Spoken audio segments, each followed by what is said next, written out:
लोकसभा सीटों की श्रृंखला में बात अकबरपुर की। अकबरपुर वो सीट है या वो जगह है जिसके बारे में कहा जाता है कि महाराजा दशरथ ने यहीं पे श्रवण कुमार को तीर मारा था अनजाने में। और इसको कानपुर देहात का ये मुख्यालय भी है। कानपुर देहात बाद में ज़िला बना है।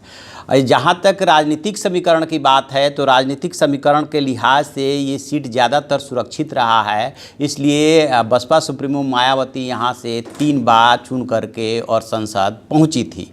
तो इस बार यहाँ पे क्या समीकरण बन रहा है, इस पे बातचीत करेंगे। मैं हूँ विद्याशंकर तिवारी, इंडिया न्यूज़ के डिजिटल चैनल इन खबर के लिए। यहाँ की जो 5 विधानसभा सीटें हैं फ़िलहाल वो है अकबरपुर रानिया, जो कि कानपुर देहात ज़िले में लगता है। ख़ास बात यह है कि बाकी जो 4 सीटें हैं वो कानपुर नगर की विधानसभा सीटें हैं। और उसमें बिठूर है, सांगा है, कल्याणपुर है और कटियार है, घाटमपुर है। घाटमपुर सुरक्षित सीट है। और कटियार जो है वहाँ से बीजेपी के सतीश महाना जीते हैं, जो कि योगी सरकार में मंत्री हैं। यदि मतदाताओं की बात करें तो लगभग 18 लाख के आसपास यहाँ पे मतदाता हैं।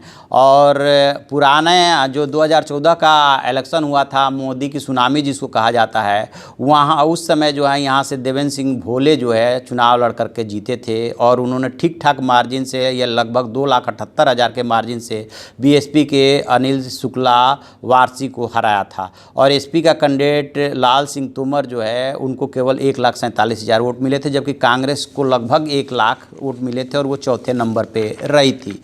यदि यहाँ से बात करें इसके इतिहास की, तो स्वाभाविक है कि जब अनुसूचित जाति के लिए ज़्यादातर समय में आरक्षित रहा है तो इसकी कुछ विधानसभा सीटें ऐसी है जिस पे कि अनुसूचित वर्ग और मुस्लिमों की ठीक ठाक आबादी है, जिसकी बदौलत मायावती एक तरफा यहाँ से जीतती रही हैं। 1962 में यहाँ पे पहला चुनाव हुआ था। उस वक्त यहाँ पे ये सीट जो है अनुसूचित जाति के लिए आरक्षित थी। और यहाँ पे भारतीय राष्ट्रीय कांग्रेस के पन्ना लाल जीते थे। और एक और बात कि 1967 के चुनाव में यहाँ से रिपब्लिक पार्टी ऑफ इंडिया भी जीती थी। और 98 में जो है बहुजन समाज पार्टी की मायावती पहली बार यहाँ पे सीट निकाली थी। फिर 2002 में ये सीट जो है उनके इस्तीफे की वजह से खाली हो गई थी।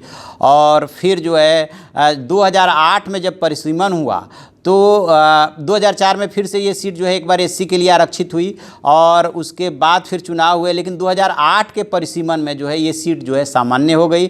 और ये सीट जो 2009 में उसके बाद चुनाव हुआ तो कांग्रेस के यहाँ से राजा राम पाल जीते। यानी कि कांग्रेस ने एक बार यहाँ से फिर से बढ़त ली, जो शुरू में 1962 में लिया था। बाद के दिनों में कांग्रेस यहाँ पर कमज़ोर होती चली गई थी। और 2014 में जो है मोदी लहर में यहाँ से पहली बार कमल खिला और देवेंद्र सिंह भोले यहाँ से चुनाव जीत करके पहुँचे।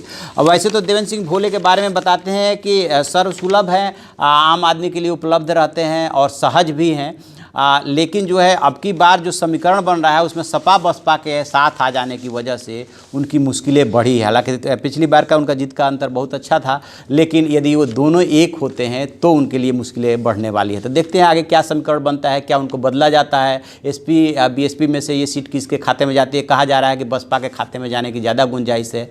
तो ये कुछ वहाँ का समीकरण है और जो भी इसमें अपडेट होगा हम आपको बताएंगे। तो आप ऐसी खबरों के लिए देखते रहिए हमारा डिजिटल चैनल इन खबर। उसे लाइक कीजिए, सब्सक्राइब कीजिए और कमेंट बॉक्स में जा करके सुझाव ज़रूर लिखें।